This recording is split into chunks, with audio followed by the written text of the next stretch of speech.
14. அப்பொழுது என்னோட பேசின தூதன் என்னை நோக்கி, சேனைகளின் கர்த்தர் உரைக்கிறது என்னவென்றால், நான் எருசலேமுக்காகவும் சீயோனுக்காகவும் மகா வைராக்கியம் கொண்டிருக்கிறேன். மகா வைராக்கியம் கொண்டிருக்கிறேன். கரங்களை உயர்த்தி ஹalleluya. இந்த மாதம் கர்த்தர் கிருபையாய் தந்த வார்த்தை, மகா வைராக்கியம் கொண்டிருக்கிறேன். எருசலேமின், அதாவது தேவனால் தெரிந்தெடுக்கப்பட்ட சீயோனுடைய நிலைமை ரொம்ப நெருக்கமாக, மிகவும் பரிதாபமான சூழ்நிலையில் இருப்பதை பார்த்து அதற்கென்று நியமிக்கப்பட்ட தூதன் ஆமென் ஆண்டவரை பார்த்து கெஞ்சி நிற்கிறார். எந்த மட்டும் இறங்காதிருப்பீர் என்று. எந்த மட்டும், எல்லாரும் நல்லா தானே இருக்கிறாங்க, எந்த மட்டும் இவங்களுக்கு இறங்காதிருப்பீர் அப்படி கேட்கும் போதுதான் கர்த்தர் சொன்ன வார்த்தை இது. ஆமே, நான் சும்மா இருக்கிறேன் நினைக்கிறியா? அவன் கஷ்டப்படும் போது நான் கண்டுக்காமல் இருக்கிறேன் நினைக்கிறாயா? சீயோனுக்காகவும் எருசலேமுக்காகவும் மகா வைராக்கியமா இருக்கிறேன் என்று கர்த்தர் சொல்லுகிறார். அடுத்த வசனத்தில் என்ன சொல்லப்பட்டிருக்கிறது என்றால், நான் கொஞ்சம் கோபம் கொண்டிருந்த போது என்று சொல்லப்பட்டிருக்கிறது. வாசியுங்கள். அவர்கள் தங்கள் கேட்டை அதிகரிக்க தேடினபடினால் சுகமாய் வாழுகிற புறஜாதிகள் பேரில் நான் கடும் கோபம் கொண்டேன். இங்கே ரெண்டு விதமான கோபத்தை பார்க்க முடிகிறது. கொஞ்ச கோபம், கடும் கோபம். இந்த நாளிலே ஒன்றை புரிந்து கொள்ள வேண்டும். இந்த கொஞ்ச கோபத்துல அவர் ஏதோ பனிஷ் பண்றாருன்னா அது சிக்ஷை, நாம் திருந்துவதற்கான அல்லது நம்மை திருத்துவதற்கான சிக்ஷை. ஆனா கடுங்கோபத்தில் அடிக்கிறார் தெரியுமா? இந்த கடுங்கோபத்துல அடிக்கிறது தண்டனை. அந்த தண்டனை, கடுங்கோபத்தில் அடிக்கிறதெல்லாம் அழிக்கிறதற்கு. நீங்க வேதம் முழுவதும் இதை பார்க்க முடியும். ஆனா கொஞ்ச கோபத்துல தண்டிக்கிறார் தெரியுமா? அது நம்முடைய நன்மைக்காக. ஹல்லேலூயா. நீங்க என்னாகமத்துல ஆண்டவர் கோபத்துல ஒருத்தங்களை தண்டிச்சிருப்பாங்க. யார் அப்படின்னா மிரியா மேலையும் ஆரோன் மேலையும் கோபம் வந்துச்சு. ஆனா வாய் கொஞ்சம் ஜாஸ்தி யாருக்குதான்? ஆமென். ஹல்லேலூயா. இப்பதான் சகோதரர்களுக்கு லைட் சொல்லுங்க, ஒரு ஆள் தலையாடுறாங்க, சொல்லுங்க. அதான் இந்த செய்திக்கு தாங்க இவ்வளவு இத்தனை வருஷம் எதிர்பார்த்துட்டு இருக்கோம். சொல்லுங்க. ஆமென். ஆண்டவர் கோபத்தில் எழும்பி போனார் அப்படின்னு இருக்கும். என்னாகமம் 12:9 அவர் கோபத்துல போய்விட்டார். ஏன்னா கோபம் வந்துச்சோ அவர் என்ன பண்ணிட்டார் தெரியுமா? கோபம் வந்து என்ன பண்ணிட்டார்? இருக்கிறீங்களா? நீங்க போயிட்டீங்களா? கோபம் வந்தது, அவர் என்ன பண்ணிட்டார்? போய்விட்டார். இதே இது சத்துருவா இருந்திருந்தான்னு வைங்களேன், அந்த இடத்துல நின்று ஒண்ணு இல்லை உண்டு இல்லைன்னு பண்ணிருப்பார். இங்க பாத்தீங்களா? இதுதான் அந்த முகத்தை சில நேரத்துல ஏன் மறைக்கிறீங்க ஆண்டவர்? என்ன இதான் கோபம் வந்துச்சு, சரி நான் போறேன் அப்படின்னு போயிட்டேன். சில பார்த்துருக்கீங்களா? அப்படி பேச்சுவார்த்தை கொஞ்சம் அப்படி போகும்போது உங்கள்ட்ட எல்லாம் பேச முடியாது அப்படி சொல்லிட்டு போயிடுவாங்க. அது பேசக்கூடாதுன்னு இல்லை, பேசினா என்ன ஆயிரும்?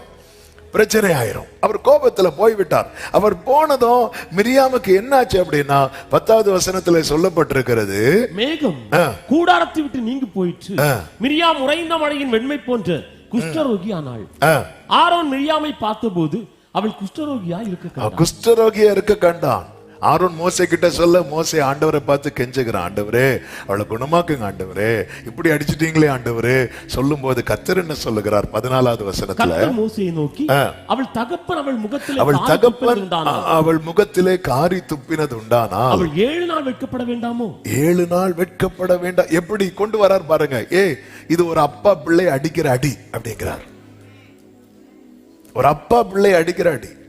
ஒரு தகப்பன் அவள் முகத்தில் காரி துப்பினது உண்டானால் அவள் 7 நாள் வெட்கப்பட வேண்டாம். அது போலவே அவள் 7 நாள் பாளையத்துக்கு புறம்பே விலக்கப்பட்டது, பின்பு சேர்த்து கொள்ளப்பட கடவுள். அப்ப இங்க அவர் அடிக்கிறது எதற்காக? விலக்குவதற்கா, சேர்ப்பதற்கா? அவர் விலக்குறதே எதுக்குதான் சொல்லுங்க? இதுதான் அவருடைய மனதில் இருப்பது. அவர் மனசுல இதுதான் வச்சிருக்கிறார். ஆண்டவர் இப்படி போட்டு அடிக்கிறீங்க, மத்தளத்துக்கு 2 பக்கம் தான் அடி விழுது, எங்களுக்கு சுத்தி சுத்தி அடி விழுதே ஆண்டவரே. இங்க பாரு, நான் உன்னை அடிக்கிறதே அணைக்கிறதுக்கு தான், நான் உன்னை விளக்குறதே சேர்க்கிறதற்கு தான். இது ஒரு தகப்பனாய் இந்த இடத்துல தேவன் யாராக சிருஷ்டிக்கிறார் அப்படின்னா, ஒரு தகப்பனாக சிட்சிக்கிறார். ஒரு தகப்பனாக. இதே ஆண்டவர் கோராகின் கூட்டத்தார அடிச்சார் பாருங்க. ஆமென். கோராகின் கூட்டத்தார் அவங்களும் ரட்சிக்கப்பட்டவங்க தான், லேவி கோத்திரம் தான், எல்லாம் ரைட்டு தான். அவங்க மிஞ்சி மிஞ்சி போயிட்டாங்க. அதாவது இந்த கொஞ்ச கோபத்துல திருந்தல, பல முறை நிறைய சான்ஸ் அவங்களுக்கு கொடுக்கப்பட்டு கொண்டே இருந்தது. இந்த கோராக் ஒவ்வொன்னையும் பார்த்து பார்த்து பார்த்து பார்த்து வந்து எண்ணாகும் 16 படிச்சீங்கன்னா தெரியும், ஒரு 250 பேரை கையில் எடுத்துட்டான். எடுத்து மோசைக்கு ஆரோனுக்கு விரோதமா பேச ஆரம்பிச்சுட்டாங்க. நீங்க மட்டும்தான் ஆசாரியர்களா, நாங்க இல்லையா? ஏன் நாங்க தூபம் காட்டினா தூபம் எழும்பாதா?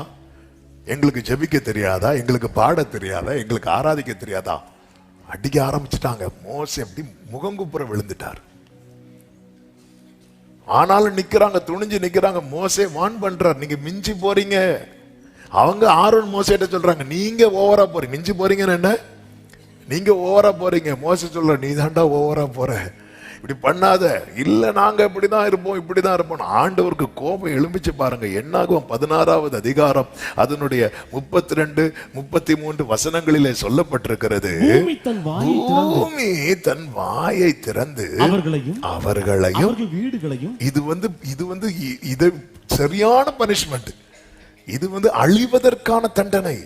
அவர்களையும் அவர்கள் வீடுகளையும் கோராகுக்குரிய எல்லா மனிதரையும் அவர்களுக்கு, நான் வாசிக்கும் போது வாசிக்க வேண்டாம், அவர்களுக்கு உண்டான சகல பொருட்களையும் விழுங்கி போட்டது. 2 எல்லாருமே இரத்தத்தால் மீட்கப்பட்டவங்க, எல்லாரும் ரட்சிக்கப்பட்டவங்க, ஞானஸ்நானம் பண்ணப்பட்டவங்க, மேகத்துக்கு கீழே சேர்க்கப்பட்டவங்க, மன்னாவை புசித்தவர்கள், கண்மலையின் தண்ணீரை குடித்தவர்கள். இந்த 2 விதத்துல ஆண்டவர் டீல் பண்றத வேதம் நமக்கு காண்பிக்கிறது, வேதம் நமக்கு எச்சரிக்கிறது.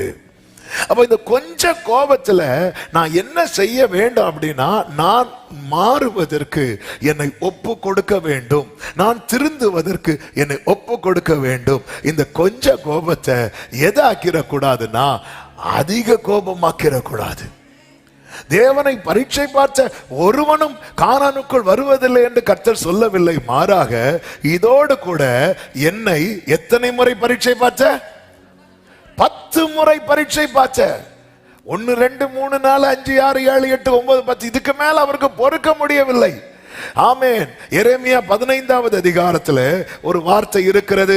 எரேமியா 15வது அதிகாரம் அதனுடைய 6வது வசனத்தின் பிற்பகுதியை வாசியுங்கள். நான் பொறுத்து இளைத்து போனேன் என்று கர்த்தர் சொல்லுகிறார். நம் கர்த்தர் யார் தெரியுமா?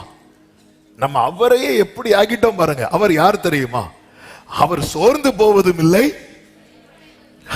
இளைப்படைவதும் இல்லை. அப்படி ஆண்டவரே இதோ வரோம், உங்களே நாங்க டயர்ட் ஆக்கிறோம் பாருங்க. ஏசாயாவை கொண்டு சொல்லுகிறார், அவர் சோர்ந்து போவதும் இல்லை, அவர் இளைப்படைவதும் இல்லை. எரேமியாவை கொண்டு சொல்றார், வாபஸ் பா, நான் இளைச்சு போனேன், உன்னால நான் டயர்ட் ஆயிட்டேன், நான் பொறுத்து இளைத்து போனேன். அப்படி ஒரு நிலைமை வரும்போதுதான் கர்த்தர் என்ன சொல்றார் தெரியுமா? என் கையை உனக்கு விரோதமாய் நீட்டி உன்னை அழிப்பேன் அப்படிங்கிறார். மிரியாமுக்கு கொடுத்த தண்டனை என்பது அவ அழிஞ்சிடக்கூடாதுங்கிறதுக்கான தண்டனை. கோராகுக்கு கொடுத்த தண்டனை என்பது அவன் நீ வேண்டவே வேண்டாம், அவன் வீட வர விழுங்கி போட்டுச்சான். அதாவது அவன் கோராகு அப்படிங்கிற ஒன்னையுமே அவர் பார்க்க விரும்பல. அவன் பேரே இருக்கக்கூடாது, எதையுமே அவர் பார்க்கவே விரும்பல. பூமி தன் வாயை பிளந்து. எனவே தான் ஒரு தேவ பிள்ளை ரொம்ப கவனிக்க வேண்டிய காரியம் இது. அவர் கொஞ்சம் கோபம்.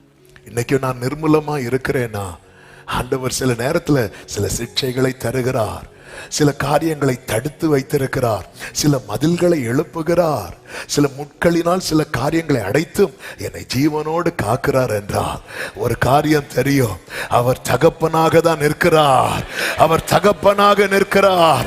இந்த காலை வேளையில எத்தனை பேர் இந்த வார்த்தையை புரிந்து கொள்ள முடிகிறது?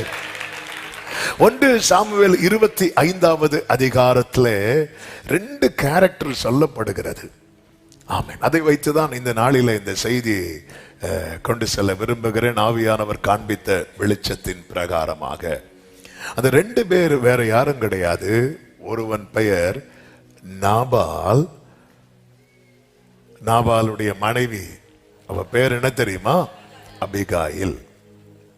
1 சாமுவேல் 25வது அதிகாரம் 3வது வசனத்திலே அந்த 2 பேரை குறித்தும் சொல்லப்பட்டிருக்கிறது. வாசியுங்கள். அந்த மனுஷனுக்கு நாபால் என்றும் அவன் மனைவிக்கு அபிகாயில் என்றும் பெயர். அந்த ஸ்திரீ மகா புத்திசாலி, அபிகாயில் மகா புத்திசாலியும் ரூபவதியுமாய் இருந்தாள். அழகுள்ள ரூபவதி.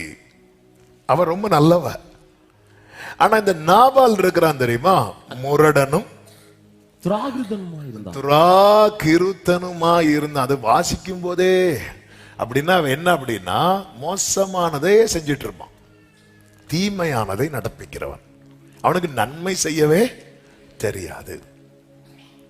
ஆமே. நான் இதை ஆவிக்குரிய கண்ணோட்டத்தோடு சொல்ல விரும்புகிறேன். இந்த நாபால் யார் அப்படின்னு உங்களுக்கு தெரியணும்னா நீங்க போய் கண்ணாடியில பார்க்கணும். அபிகாயில் யாருன்னு தெரியணும்னாலும் நீங்க கண்ணாடியில தான் பார்க்கணும். அப்போ ஒரு காரியம் உங்களுக்கு செய்தி எங்க போகுதுன்னு தெரிஞ்சிடும். இந்த 2ம் யாருதான்? ஆமே.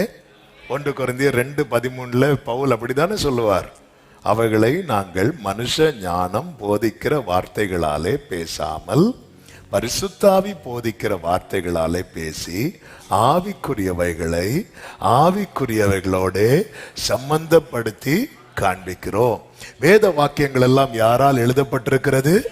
தேவ ஆவியால் எழுதப்பட்டிருக்கிறது. எனவே இது ஆவிக்குரியவை. அப்படிதான் பைபிள் நமக்கு கொடுக்கப்பட்டிருக்கிறது.